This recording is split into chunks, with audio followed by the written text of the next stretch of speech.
तो चलिए आगे बढ़ते हैं हमारे आज के दिन के इस पहले वीडियो की तरफ। तो देखिए मार्केट में आज के दिन एक प्रॉफिट टेकिंग हमको देखने को मिली है, खास करके बैंक निफ्टी या बैंकिंग इंडेक्स की अगर आप बात करोगे तो उसमें काफ़ी बड़ा झटका लगता हुआ हमको देखने को मिला है। उसके पीछे एक बहुत ही बड़ी खबर जो आपको देखने को मिलेगी वह आरबीआई की तरफ से नजर आएगी।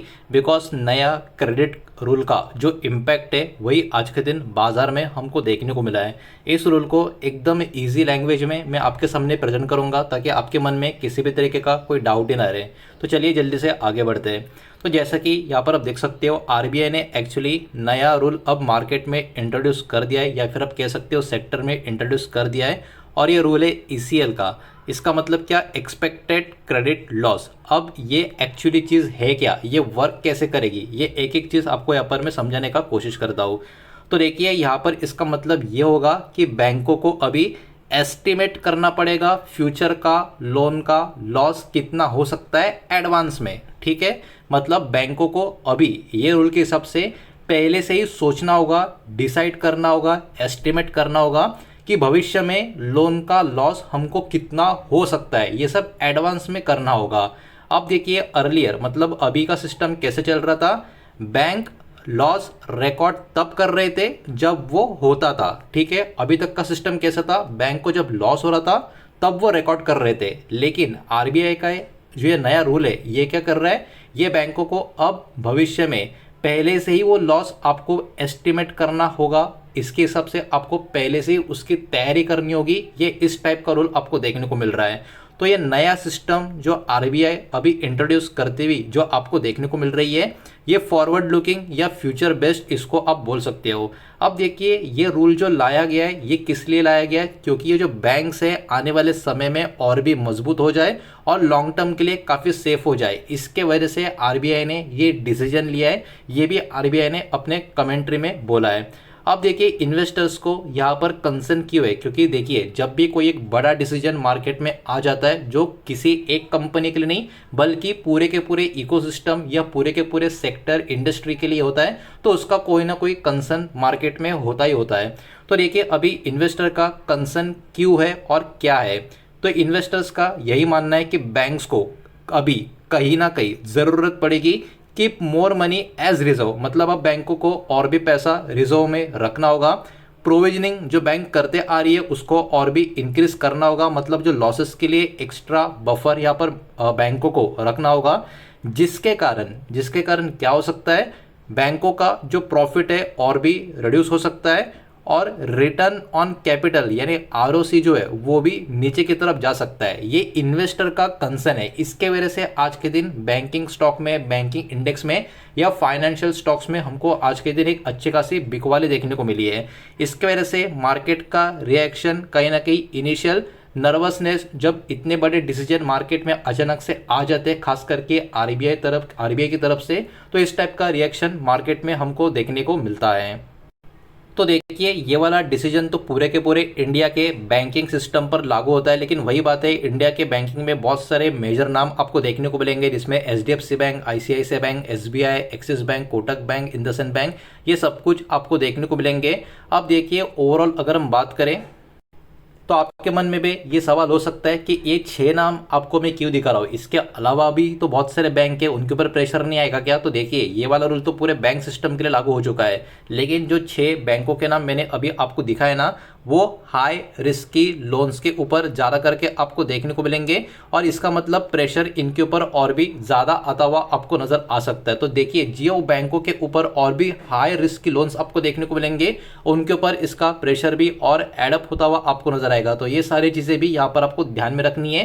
तो ये पूरा का पूरा डिसीजन जो है पूरे के पूरे बैंकिंग सिस्टम के लिए, किसी एक स्पेसिफिक बैंक के लिए नहीं है। इस बात को भी यहाँ पर आपको ध्यान में रखकर चलना है। तो देखिए अभी का जो करंट सिचुएशन है बिफोर इम्पैक्ट का, वो आपको सबसे पहले समझना होगा। तो बैड लोन का जो रेशियो है वो मल्टी ईयर लो पे आपको देखने को मिल रहा है 1.7% के करीब। इसका मतलब बैंक्स अभी के टाइम पे फाइनेंशियली काफ़ी मजबूत है।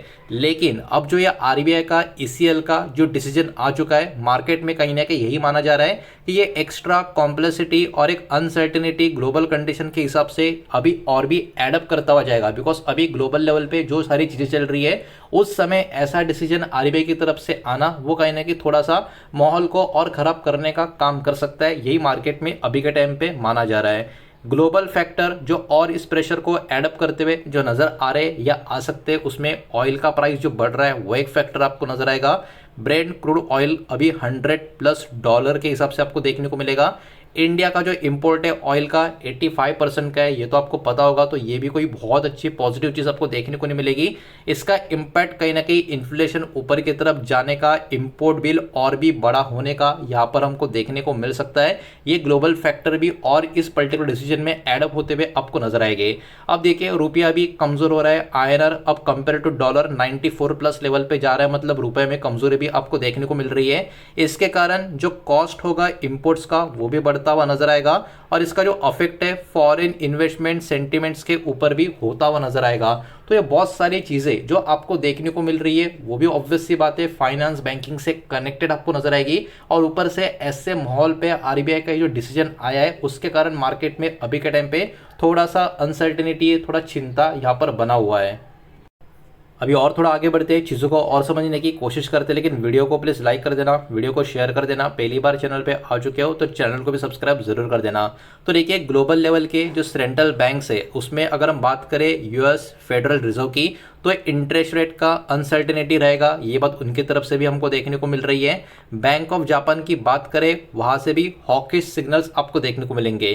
तो देखिए पॉजिटिव साइन फाइनेंस या बैंकिंग में ग्लोबल लेवल पर भी हमको नजर नहीं आ रही है। इसके कारण कहीं ना कहीं एफएस का जो आउटफ्लो है इंडिया से जो हो रहा है वो यहाँ से और भी हमको बढ़ता हुआ या कंटिन्यू होता हुआ नजर आ सकता है। तो ये एक आप कह सकते हो प्रेशर पॉइंट आपको देखने को मिलेगा।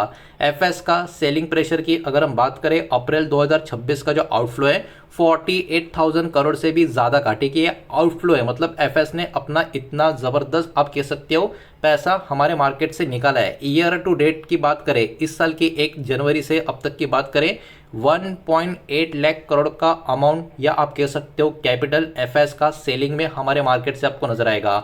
और एफएस कहीं ना कहीं साउथ कोरिया, ताइवान जैसे मार्केट को अभी के टाइम पे प्रीफर करते हुए आपको नजर आ रहे हैं।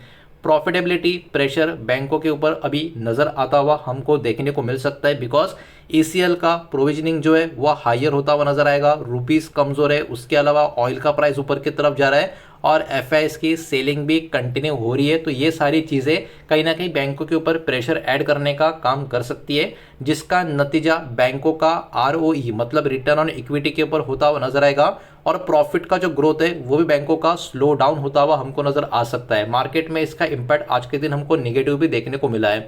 जहां तक बात करें फ्यूचर आउटलुक की, तो देखिए कोई भी जब बड़ा डिसीजन आता है ना इस टाइप का जो इतना पॉजिटिव नहीं लगता, तो उसका रिएक्शन नेगेटिव ही हमको देखने को मिलता है, जो आज के दिन हमको देखने को मिला है। लेकिन फ्यूचर आउटलुक की अगर हम बात करें, आरबीआई का जो मेन फोकस है आप देख सकते हो अभी का जो करेंसी का जो वॉलेटिलिटी है उसको मैनेज करने के लिए, और यहाँ पर कोई भी फिक्स्ड रुपये का जो लेवल है उसको डिफेंड करने का कोशिश किया नहीं जा रहा है। ईसीएल का जो ट्रांजिशन पीरियड है वो भी मार्च 2031 तक का यहाँ पर आपको नजर आएगा।